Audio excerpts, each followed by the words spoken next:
You're right that 3 to 5% correction on a market-wide basis may mean slightly more correction for the high beta stocks, maybe in domestic cyclicals like banks or engineering or consumer discretionaries and so on. Banks in particular, and when you look at the public sector banks even more so, the results have been a disaster. And we have always been apprehensive about the spike in non-performing assets.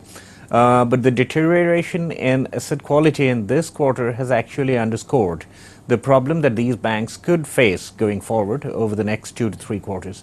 So, I think in the financial space in India, one has to be cautious, one has to be careful in terms of stock selection. We have always been advocating the private sector banks, and that preference from our side remains unchanged at this point of time. Even in the private sector banking space, for some banks like ICSA Bank, for example, we have seen that increase in non-performing loans. But we think the bigger chunk of that problem is actually concentrated in the PSE banks. Close to about 70 to 80% of the NPLs are there in the public sector banking space. So, I think that is how one should play the banking universe. In general, if you look at the earnings picture across India, it has not been too encouraging.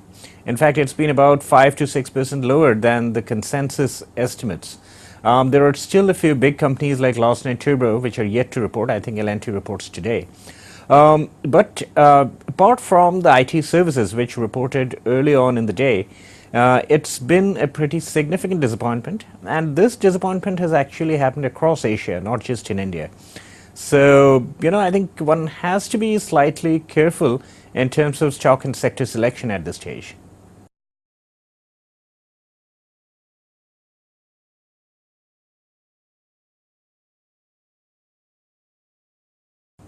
I would say the hard commodities like metals, for example, we are not bullish on steel.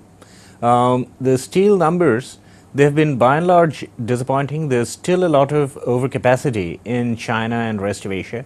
We think that exports from China would continue to flood India, and as a consequence, we are not quite positive on the steel and non-ferrous metal segments, particularly on steel.